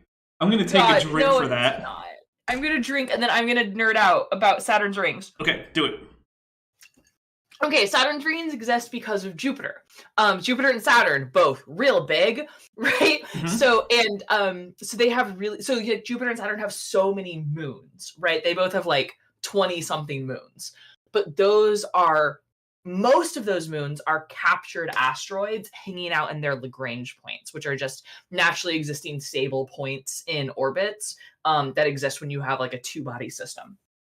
Okay, so Saturn's rings are made from similarly captured asteroids that didn't end up in the Lagrange points. They ended up in a point where they're being pulled one way by Saturn and the other way by the sun, right? Jupiter has thin rings, but they're formed in the same way. And actually, Jupiter, that is how we get the asteroid belt. But so for Saturn, it's these things that are much closer to Saturn. Saturn is smaller than Jupiter. Anyway, Saturn's still really big, but much smaller than Jupiter. So its rings are just captured asteroids that get rocks that get pulled apart like this. by gravitational forcing, by getting pulled into directions. That's the motion for genuflecting to Saturn. Yeah, this is the motion for genuflecting to Saturn. Could have all the genuflections down for Darwinism. Yeah, Darwinism, Saturn. Okay. Okay, and yeah, so it's really cool. But yes, Saturn can in fact make rings. It's a thing it can do. Mm-hmm. All right, here we go. If I came in and I saw a hot... Also, the formation of the rings of Saturn have nothing to do with the formation of the galaxy as a whole. Those different processes. I forgot that we were supposed to talk about that. Yeah, those are not the same thing, right? But again, this leads to evidence of my like Matt Powell thinks that the universe is created in a static state. Yeah. Right. Things as they are now are as they were when it was created. Right. Right. Yeah, and it's sort of like I like to use the analogy with a person, right? Because that's easy. It's if you have an unexplained mysterious rash, that doesn't mean that your embryological development is suddenly now unexplained. Correct. That is not how that works. Because it's not how that works. While they're connected in a certain way, they're not directly dependent on each other. A cup of coffee on the table, and it's steaming. I would never say, you'd never say, oh, that's been sitting there for 1,000,000 years. I mean, a cup of coffee? Yeah, no, probably not. But yet they think that the planet Pluto is... Sorry? If Pluto is warm on the inside, which I don't know that, but it's very easy to heat up the interior of a planet through gravitational forcing. Yeah, there's this thing called tidal forces. There's another thing called radioactive decay. Yeah, that's a thing. Both of these can persist for billions of years. Yeah, Io, for example, is the most volcanically active thing in the solar system, and it's because of the tidal forcing. But it's just positioned correctly where that makes sulfur volcanoes, right? Instead of rings. It's not enough to pull it apart. It's just enough to make it tectonically and volcanically active. And it looks kind of like a sphere of pizza. It is? Yeah.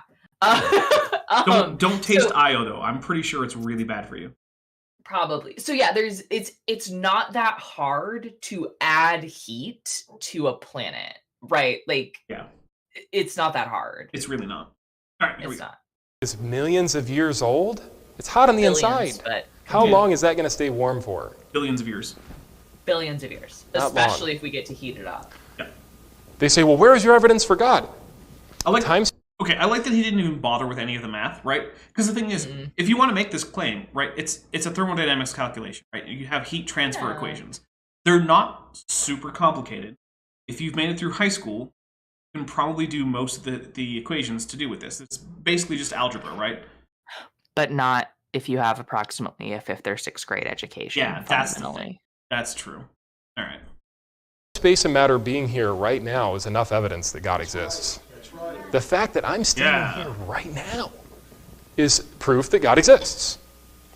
The matter and energy we see around us is proof that either it popped into existence by magic, which they believe. No, again, we're taking a drink for the insane amounts of projection. Or somebody designed it. I was on the street doing interviews, and I asked them. We held up signs looking specifically for atheists, and they would come to us, and I would ask them 2 questions. I said, "What requires magic? God creating the universe, or time, space, and matter creating itself from nothing?" No. If nothing is properly understood. So yes and no. And every single time, I kid you not, Pastor, every single time they sat there,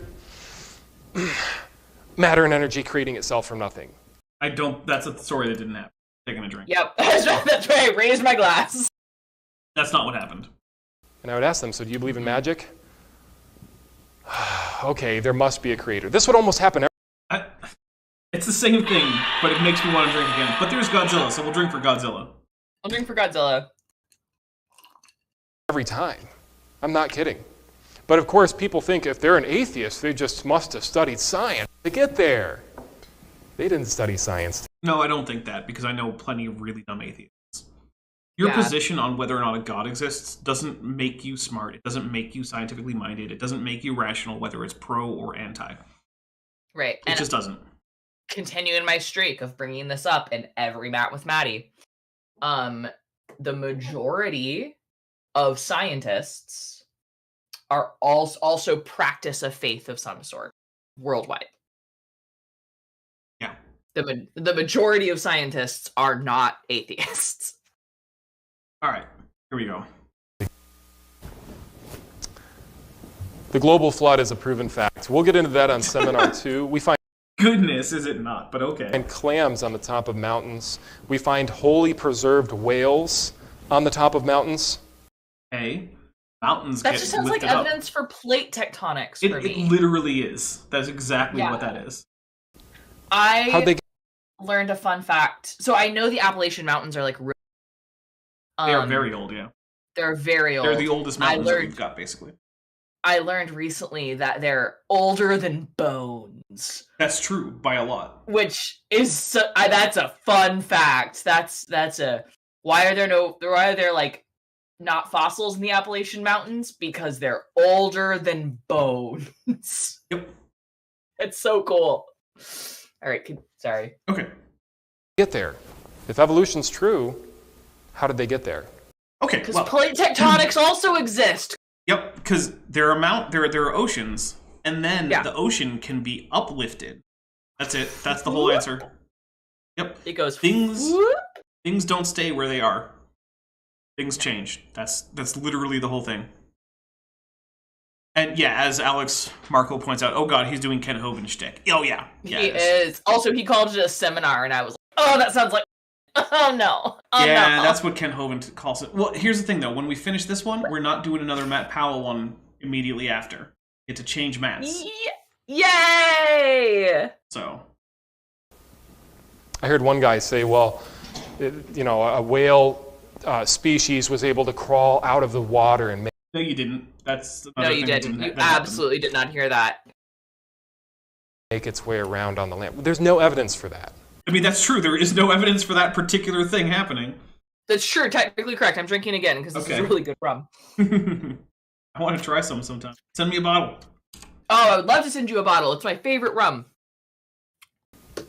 And even if it did flop around all the way up to the top of the mountain and die there, it would have deteriorated. Because to have a fossil like you see here, it has to be buried quickly. Okay. It has to be buried quickly, more quickly than the bones will rot away. Yeah. That doesn't mean it has to be buried in a landslide or something. It depends on where you die. Yeah, like buried quickly, kind of more in a geological sense. That's now, in some cases, by the way, go ahead. Listen to the way he talks. He assumes, right? He assumes the mountains on Earth as they exist now have all which ironically is actually something young Earth creationists generally don't assume. Like Answers in Genesis, CMI, the Institute for Creation Research, they're all like, no. The mountains that we have on Earth are not the primordial mountains from the creation of the world. Right, exactly. So, like, this is part of the, there's a lot of assumption. Peel it back and get to, oh, that's where the error is. It's real deep in there. We gotta dig for it. We gotta dig for it, like dwarves digging a hole. Yes. By the way, I've been playing Dwarf Fortress. It's the Steam version. So that way I don't have to deal with all ASCII interface. And I get to use my mouse. Great fun. Amazing. Great fun. I have a fortress right now. I've got about 50 dwarves. Love it. We did have our first death, and then no one bothered to pick up the body parts. Because one of our entertainers decided to kind of go crazy in the temple, attack somebody, and then she was immediately beaten to death by the other 5 dwarves surrounding her. Okay. And so her shattered teeth and severed limbs were all scattered across the temple, and no one bothered to clean that up. So the temple was just full of rotting dwarf parts for the better part of a year. Ew. Yeah, it was rough. And then I sold her old rotten clothes to some caravan. It wasn't worth much. Okay. Anyway, play Dwarf Fortress. It's a great time. Here we go. Okay. The Bible says that the rain was upon the earth for 40 days and 40 nights. Now, they always say, stop right there. There's an error in your Bible right there. I've never heard anyone say that, but maybe. You think it rained for 40 days and 40 nights? I mean, I've lived in Seattle. That doesn't actually sound that crazy. Yeah, as I say, that sounds like monsoon season in certain parts of... Yeah, like, that's not the part of this that I object to. Yeah, now, if you want... Now, I would have a problem if you claimed it rained for 40 days everywhere on planet Earth simultaneously. Right. Which, to be fair, it actually doesn't say that in the text as far as I can tell. Right. It doesn't say that. So it doesn't say that directly. But yeah, no, raining every day for 40 days. That sounds like monsoon season. Yeah, that's not outside the realm of possibility by any stretch of the imagination. And if we're thinking about this text critically, we know that 40 is, for whatever reason, an important kind of holy number. Right? It signifies completeness, generally. Yeah, because it shows up, like, 7 shows up a lot, and 40 shows up a lot, and 3 shows up a lot, right? I'm aware of numerous Christian liturgies in which the phrase "Lord have mercy" is repeated 40 times. Really? Yeah. I don't... Okay. I'll tell you about it later. Okay, yeah, that's an off-stream discussion. Yeah. Trust me, it happens. I've seen bumper stickers referencing. Wow. Yeah. Okay. Anyway. Folks, Google rained for millions of years sometime. Okay, this is the Carnian pluvial event. And I'm going to have to take a drink before we talk about it. Because... okay, goodness. Alright, so this is an event in which, for about 1 million years or so, the climate on Earth was, at least across the land, was anomalously wet. It did not rain constantly for 1 million years. That is not what happened. This is Matt not knowing the difference between climate and weather. There were dry days during the pluvial event. Yeah, saying it like, okay, it rained more often, the same as saying it rained constantly. Right. God. Right.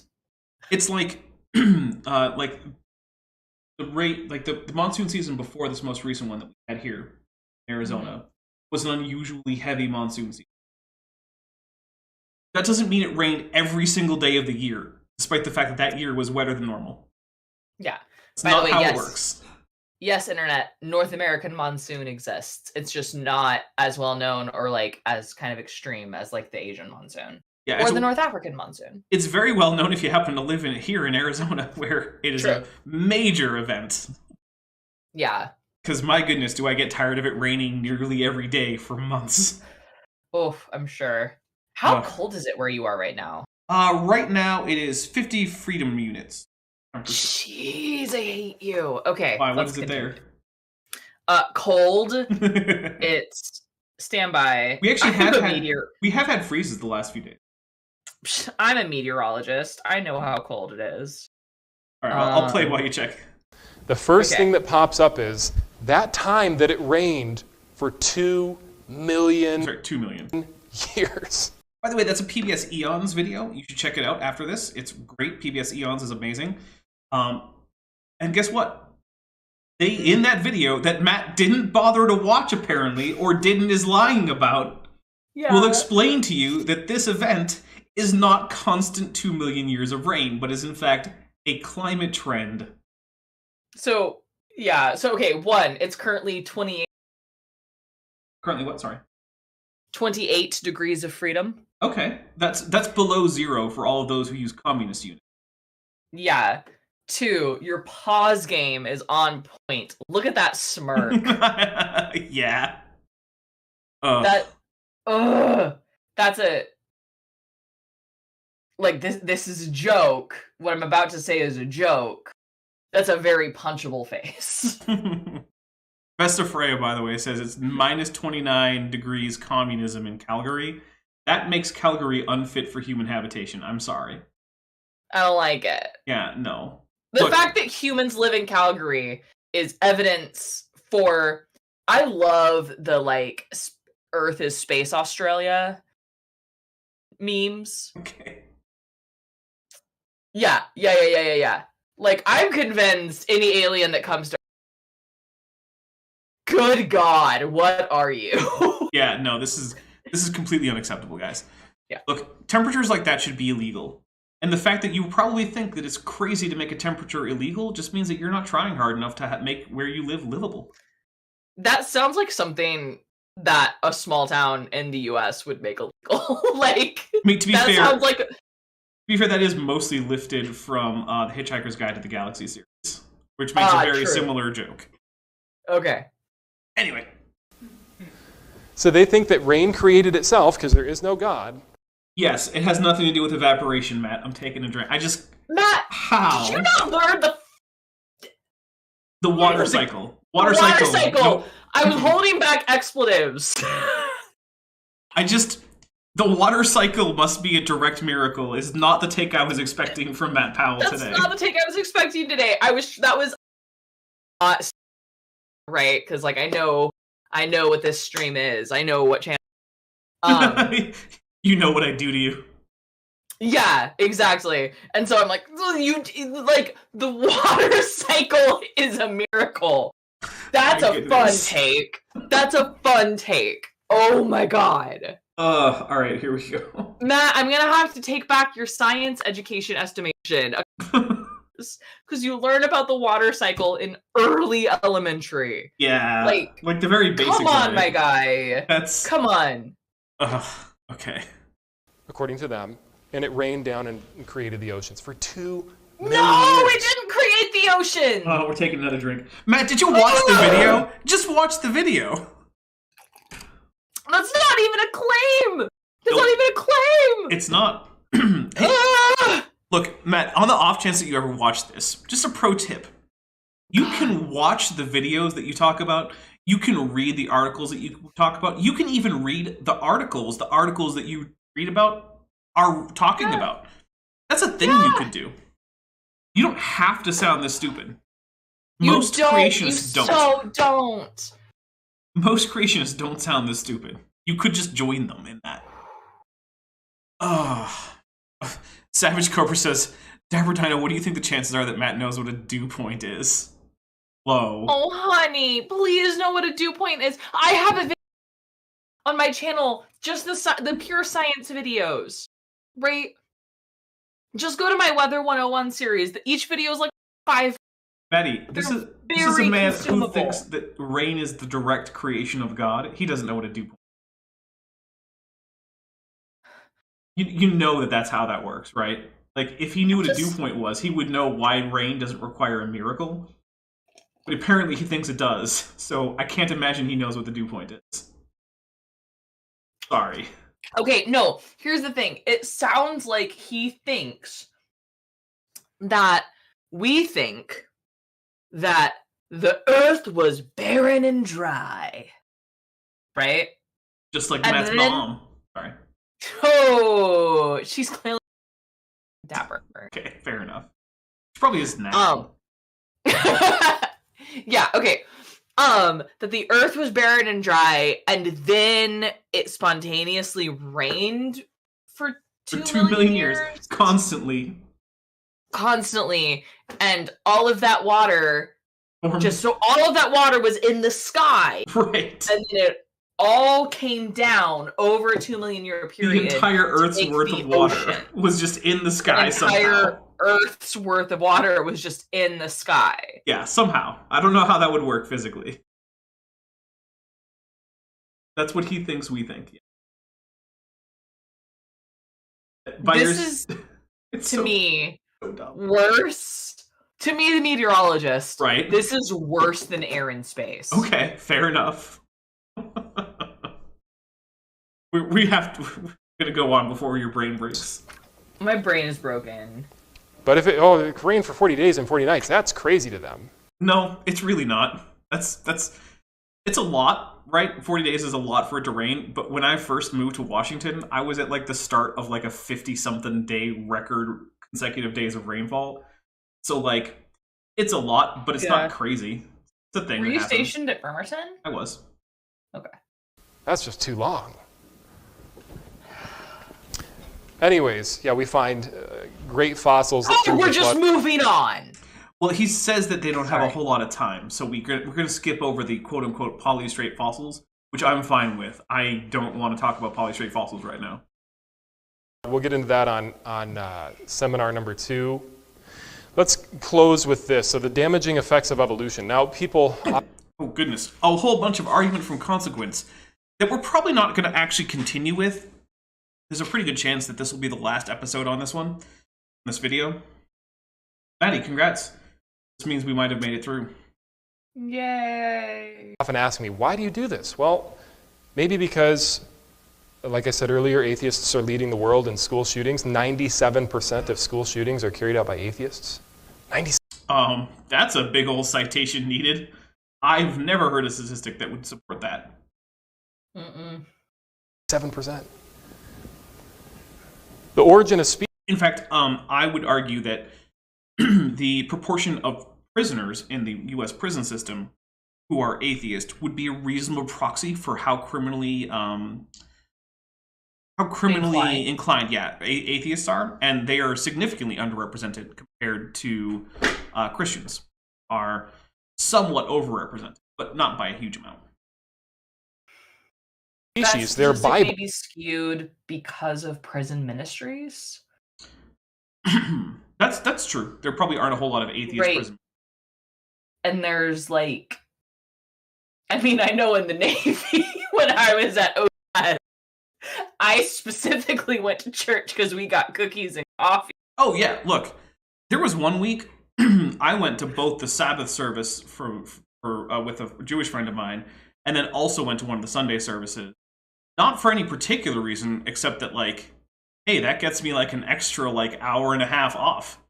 And this is a full 2 hours where no one is allowed to. Plus my friend. So the way that happened is basically I was wandering by over towards the head, and I glanced over, and my friend was obviously struggling with a book that he was reading. So I glance over, and it turns out it's a prayer book, and he's struggling with a Hebrew word, and basically, he was struggling with the letter Ayin, which, to be fair, it looks a lot like another letter. So I let him know, that's an Ayin, just, there you go. And I just went off and peed. And then when I come back, he's like, wait, hold on. You have to come say hi to the rabbi with me this week. Because, you just helped me with the Hebrew. I'm like, okay. And apparently that was a big deal. Aww. Some random goy from boot camp helped him with his Hebrew prayer book. Because he forgot which letter Ayin was. Or Ayin. You know what? I like to say letters as if they're Arabic letters because I spent way more time with Arabic than I did with Hebrew. Sue me. Anyway, Here we go. They don't even know the other name of their own Bible. I have to point it out to them. It's the preservation of favored. Oh yeah, the origin of species is the Bible. We're taking it. Yeah. It's dumb. No one takes the origin of species as revealed scripture. Vishanti says, as a Jew, I am very proud of you, Dapper. Thank you very much, Vishanti. I appreciate it. It's completely unrelated. This is experiences like that are why I am so pro for some version of national service, right? Does not have to be the military. But some of the greatest things, some of the the good things that you get from the military are you interact with people from lots of different places. Yeah. Right. Oddly enough, though, the military was way more white than my hometown was. When I got there, I was looking around and I'm like, this is the most white people in a room I've ever seen in my entire life outside of a family gathering. What's going on here? Ah. Yeah, my hometown had a very, very large Southeast Asian community. Oh, okay. Yeah. Okay, gotcha. And they also had a pretty large Puerto Rican community. So with those two combined, I do believe white people still made up a majority, but it was a bare majority of the town's population. Okay. So that might be a nuclear Navy thing, because Navy is a whole... No, I mean in boot camp. When I went to boot camp, I was this is the highest proportion of white people I've ever been around, with them not being my family members. Yeah, it was a little weird. Okay. Oh, by the way, for $10, Erachamian says, if you made a bike with a fluid coupling transmission instead of a chain, using water as transmission fluid, would that be a water cycle? I suppose it would be. I don't know how you would make that work, but yeah, I think it would be. Cheers. I love it. All right, we'll take a drink for it. All right, guys. I appreciate you like helping me out of that deep hole I just fell in, realizing that Matt doesn't understand the water cycle. Oh yeah, it's bad. But guys, you know what? Oh, no. We're getting to the point where we're going to start wrapping it up. Look, he's just going to talk about how if you believe in evolution, I don't know, you shoot people and you believe in bad things and maybe you do a big gay or something. I don't know. Here's the thing about that. Even if I accept that all the things that he thinks are bad, which I don't, but even if I did, argument from consequence isn't an argument about the truth of a claim, right? If I say, hey, your house is on fire, and you say, no, it wouldn't, because that would really suck. That doesn't make your house not on fire. That's not how that works.